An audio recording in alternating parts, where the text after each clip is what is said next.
কলিয়াবৰৰ শাকমুঠিয়া চাহ বাগিচাৰ সীমাত আঘাতপ্ৰাপ্ত বন্যহস্তীৰ বিচৰণ।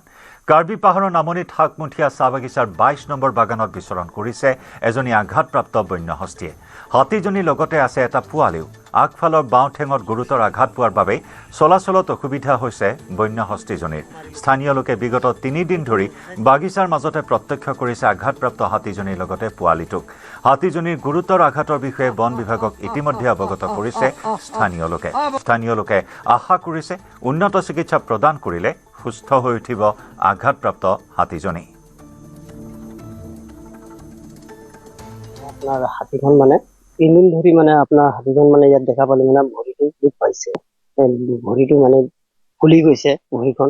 3 দিন ধৰি বাগান এফালে ঘূৰি আছে, মই দেখি পেলাই মোক বেয়া লাগিছে। তো বন বিভাগক মই ক'লো মানে আহিবলৈ, অলপ মোক মানে মাতিবলৈ মই দৰকাৰ আছে, সেইটো কাৰণে মই কৈ দি আছো। সিহঁতে মানে আহিব, ডক্টৰ দেখালে ভাল হ'ব হাতীখন। ডক্টৰ নেদেখালেতো আপোনাৰ ভৰিখনটো বেয়া হৈ যাব। হাতীটো মানে আঘাত পাই আছে, বহুত আঘাত পাই আছে।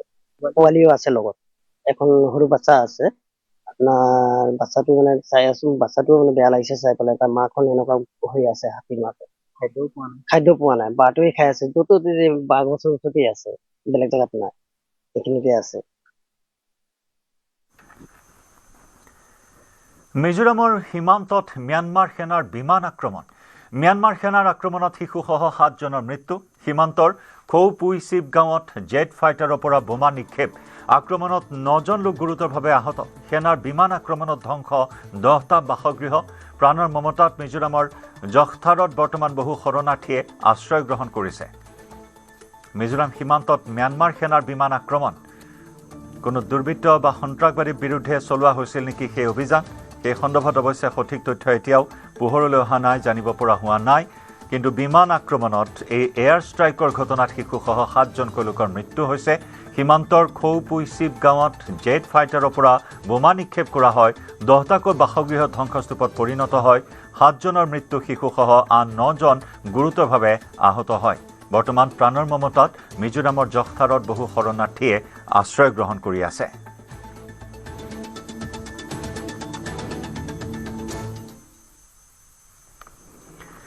ইউৰোপীয় ইউনিয়নৰ ওপৰত আমেৰিকাৰ নতুন শুল্ক ঘোষণা। 4চকীয়া বাহন আৰু ট্ৰাকৰ ওপৰত শুল্কৰ পৰিমাণ 25% বৃদ্ধি কৰিব আমেৰিকাই। বাণিজ্যিক চুক্তি উলংঘাৰ অভিযোগত অহা সপ্তাহৰ পৰা কাৰ্যকৰী কৰিব এই নিয়ম। আমেৰিকাত নিৰ্মিত বাহনৰ ক্ষেত্ৰত অৱশ্যে কোনো অতিৰিক্ত শুল্ক আৰোপ কৰা নহয়। ইউৰোপীয় কোম্পানীসমূহক আমেৰিকাতে উদ্যোগ স্থাপনৰ বাবে ট্ৰাম্পৰ এয়া পৰোক্ষ হেঁচা। সামাজিক মাধ্যমত এই কথা সদৰি কৰিছে ডনাল্ড ট্ৰাম্পে।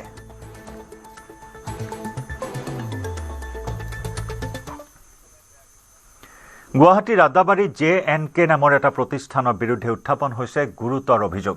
এই প্ৰতিষ্ঠানটোৱে গুণ্ডাৰাজ চলোৱাৰ গুৰুতৰ অভিযোগ। গুৱাহাটী পৌৰ নিগমৰ নামত নিবিদা লাভ কৰি এই দুষ্ট চক্ৰটোৱে আদাবাৰীত চিণ্ডিকেট ৰাজ চলাই থকাৰ অভিযোগ। বহিৰাজ্যৰ ফল মূলৰ গাড়ী আৰু ব্ৰইলাৰ কঢ়িওৱা গাড়ীৰ পৰা 500 টকাৰ পৰা 1000 টকালৈ সংগ্ৰহ কৰাৰ অভিযোগ এই প্ৰতিষ্ঠানটোৰ বিৰুদ্ধে।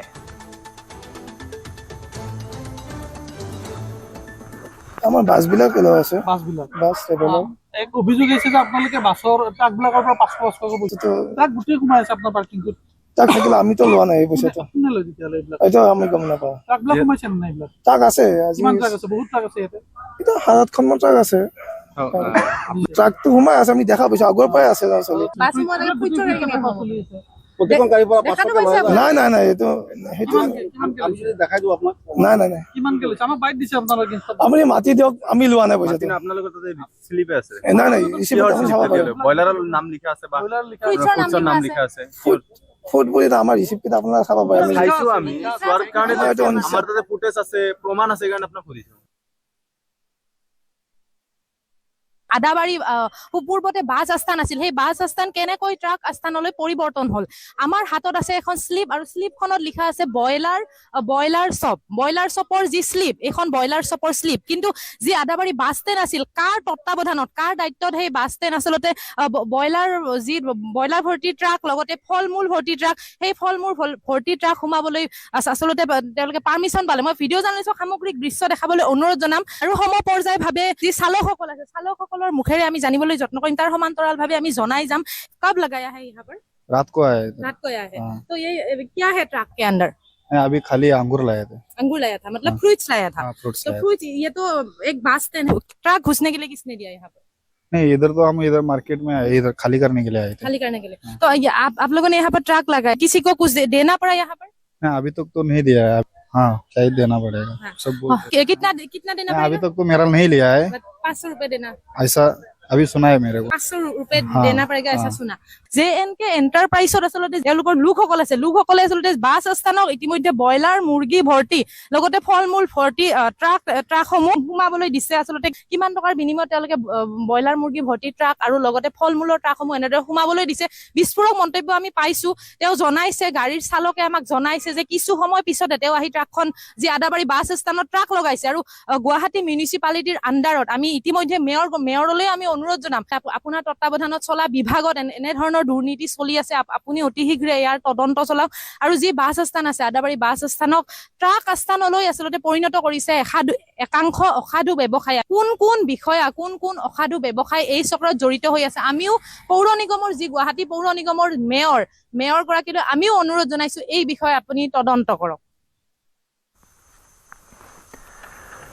লখিমপুৰত ঘোষ লৈ গ্ৰেপ্তাৰ হ'ল দুৰ্নীতিগ্ৰস্ত বন বিষয়া। আঞ্চলিক বন বিষয়া শিৱাশী চান্দিলক গ্ৰেপ্তাৰ। লখিমপুৰত দুৰ্নীতি নিবাৰকে চান্দিলৰ বাসগৃহৰ পৰা জব্দ কৰে 5 লাখ টকা। লখিমপুৰৰ পৰা গুৱাহাটীলৈ অনা হয় চান্দিলক। আজি আদালতত হাজিৰ কৰোৱা হ'ব ঘোষখোৰ বিষয়াজনক। বিশেষ ন্যায়াধীশৰ আদালতলৈ নিয়া হ'ব চান্দিলক। ঘোষখোৰ বিষয়াজনৰ জাপুৰিগোগৰ বাসগৃহতো চলোৱা হয় অভিযান। চান্দিলৰ ঘৰৰ অভিযানত বহুখিনি বিতৰ্কিত নথিপত্ৰ জব্দ কৰা হৈছে। 2020 বৰ্ষত চাকৰিত যোগদান কৰি অতি কম সময়ৰ ভিতৰতে সম্পত্তিৰ পাহাৰ গঢ়িছিল। এতিয়া সম্পত্তিৰ তালিকাখন কিমান দীঘলীয়া হয় সেয়াও লক্ষণীয় হ'ব। সকলো বৰ্তমান তদাৰক কৰি আছে, নিৰীক্ষণ কৰি আছে অভিযানকাৰী দলটোৱে। কাৰণ গুৱাহাটীৰ বাসগৃহতো অভিযানকালত বহুখিনি বিতৰ্কিত নথিপত্ৰ জব্দ কৰা হৈছে। ডাম্পাৰ চালকৰ পৰা 12,000 টকাৰ উৎকোচ লৈ হাতে লোটে গ্ৰেপ্তাৰ হৈছিল শিৱাশী চান্দিল্য। ইফালে শিৱাশী চান্দিল সন্দৰ্ভত ভুক্তভোগী ব্যৱসায়ীৰ চাঞ্চল্যকৰ অভিযোগ। সমগ্ৰ ঘটনাৰে লখিমপুৰৰ DFO জড়িত থকাৰ অভিযোগ। শিৱাশী চান্দিলক প্ৰতিমাহে দিব লাগে উৎকোচ নিদিলে শিৱাশীছে ৰাখি থয় গাড়ী। সমগ্ৰ ঘটনাৰে একাংশ চৰকাৰী কৰ্মচাৰী জড়িত থকাৰ অভিযোগ। বিধায়ক মানৱ ডেকাক সমগ্ৰ ঘটনাৰ কথা জনাইছিল ভুক্তভোগীয়ে। মানৱ ডেকাই দুৰ্নীতি নিবাৰক শাখাৰ এজন বিষয়াৰ নম্বৰ দিছিল। দুৰ্নীতি নিবাৰক শাখাৰ বিষয়াৰ লগত যোগাযোগ কৰিছিল ভুক্তভোগীয়ে।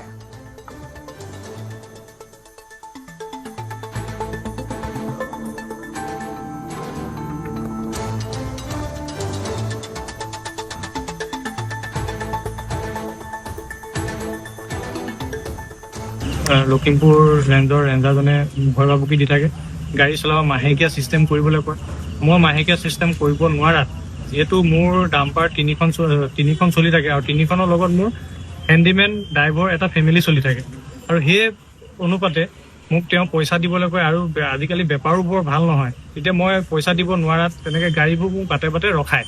আমি চালানটো কাটো, চালানটো 6 ঘণ্টা সময় থাকে, কেতিয়াবা আমাৰ পামচাৰ হয়, সেইকাৰণে আমাক অকণমান টাইম লাগে। কেতিয়াবা তেনেকুৱা টাইমত আমাক যদি পাই যায় তেওঁলোকে আমাক ৰখাই হাইস্পেণ্ড খোজে, পইচা দাবী কৰে। তেনেকৈ মোক পৰহি দিনাখনি পইচা দাবী কৰিছিলে। তেওঁলোকে নমনাত তেতিয়া মই মাননীয় বিধায়ক মানৱ ডেকা ডাঙৰীয়াক তৎকালিকভাৱে জনালোঁ, ছাৰ মোৰ এনেকুৱা প্ৰব্লেম দি আছে ৰেঞ্জাৰজনে। তেওঁ তেতিয়া দুৰ্নীতি নিৰ্বাহক এজন অফিচাৰ নম্বৰ দিছিলে আৰু তাক কণ্টেক্ট কৰিব কৈছিলে। কণ্টেক্ট কৰি গোটেই কথাখিনি ক'বলৈ কৈছিলে। অফিচাৰজনক ফোন কৰিলোঁ।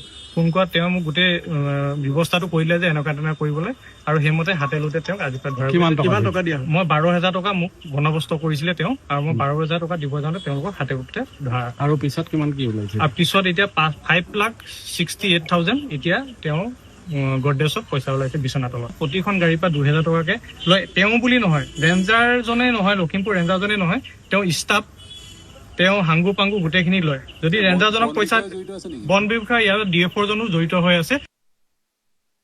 DFO 40,000 টকা আৰু ইহঁতৰ যিটো ষ্টাফ আছে আপোনাৰ এনেকুৱা ষ্টাফ আছে প্ৰত্যেক মাহে 7,000 টকাকৈ লয়। আপুনি প্ৰত্যেকটোকে দিব লাগিব, নহ'লে আপুনি গাড়ী চলাব নোৱাৰি ইয়াত। এতিয়া আপুনি চাওক, গোটেই মহলবিলাক বিনা চালানতো কেতিয়াবা চলি থাকিব আৰু কেতিয়াবা আপুনি চালান কাটি আনিলেও এক ট্ৰিপতে আপোনাৰ মই 16 CM আপোনাৰ হাৰমতিৰ পৰা চালান কাটি আনিছিলোঁ, পুতলা কোৱাৰী বুলি কয়। তাৰ পৰা মই চালান কাটি অনাৰ পিছতো মোৰ গাড়ীখন ধৰি পেলাই ভিতৰত ভৰাব বিচাৰিছিলোঁ। তেখেতলোকে মানে এনেকুৱাই পইচা লাগিবই, প্ৰত্যেকটো কথাত পইচা লাগিব। আপুনি যদি পইচা দিব নাই, ইহঁতে একেলগতে ৰেঞ্জাৰতো ড্ৰাইভাৰেও পইচা লয়, ড্ৰাইভাৰেও স্কেনাৰ দিয়ে পইচা লয়। আৰু ইহঁতে আপোনাৰ গাড়ীখন কোনফালে গৈছে কোনফালে নাই যোৱা গোটেই ইয়াত অফিচাৰকেইজনক গোটেই মিছগাইড কৰে এই তলৰ কৰ্মচাৰীখিনিয়ে ড্ৰাইভাৰখিনিয়ে কৰে আপোনাৰ তলৰ সৰু সৰু কৰ্মচাৰীখিনি সেইখিনিয়ে কৰে আৰু ইহঁতক অকল পইচা লাগে আপুনি চাওক মই এগাড়ী বালি মাটি আনিব নোৱাৰোঁ মোৰ ইয়াত খালী গাড়ী আপোনাৰ খালী গাড়ী ভৰাই 8 লাখৰ ওপৰত ফাইন লৈছে এই যোৱা বছৰ আপোনাৰ 2025 চনত আপুনি কোনো পাৰ্মিট নাইকিয়াকৈ সিহঁতে মহল চলাই আছে লগত আপুনি চাওক এতিয়া কিমান ডাঙৰ ডাঙৰ মাথাউৰি বনাইছে কোনো পাৰ্মিট নাই কোনো মহল নাই যিমান পাৰে বহুত মোক মই ৰেঞ্জাৰক প্ৰতি মাহত 30,000 টকা দিওঁ DFক 40,000 টকা দিছিলে যিজন মনোজ কুমাৰ গোস্বামী বুলি ইয়াৰ পৰা গ'লগৈ তেখেতক কোৱাৰ কাৰণে মোৰ গাড়ী চলিব নিদিয়ে কোনো মহলত যাব নিদিয়ে মোৰ গাড়ী যোৱাকালি পৰহি ৰাতিপুৱা 2খন গাড়ী যায় তেখেতলোকৰ কেম্পাৰখন যায় আৰু বলেৰ' নতুন বলেৰ'খন যায় নিয়ৰখন যায় আৰু তেনেকুৱাকৈ আপোনাৰ ডেইলি 3খন 4খন ৰাতিপুৱা গধূলি দুপৰীয়া মোৰ ঘৰৰ আগফালেদি খাৰা থাকে সেইখিনি কথাটো মোৰ মনত এটা অহাও নাই মানে বিশেষকৈ এইটো সময়টো ধৰক আমি জাষ্ট আৰম্ভ কৰিছোঁ জেগা মানুহখিনি চিনাকি হৈছোঁ এমাৰ ধৰক হৈছে এমাৰ আমাৰ ধৰক তাত আপোনাৰ বহুতখিনি কথা আহে এতিয়া আমি জেগাবিলাকে হওক ৰেঞ্জবিলাকে সেইখিনি চিনাকি আৰু পিছত যদি কিবা আছে আমি একশ্যন ল'বলৈ আমি ৰেডি হৈ আছোঁ আমি সেনেকৈ বস্তুবিলাক আপোনাক কথা কৈছিলোঁ আপোনাক আজি কিয় মোক কৰা নাই বহুত কেইজনে কৈছে মোক কৰা নাই বহুতে অভিযোগ তুলিছে যে এমাহ হৈছে মোক কৰা নাই এইটো আগত কাৰোবাক ক'ব পাৰে কিন্তু মোক কৰা আজি ঘটনাটো কি বুলি ক'ব আজি ঘটনাটো আৰু ইয়াৰ সৈতে সময় হ'ল লাইভ আৱাৰৰ পৰা বিদায় লোৱাৰ নমস্কাৰ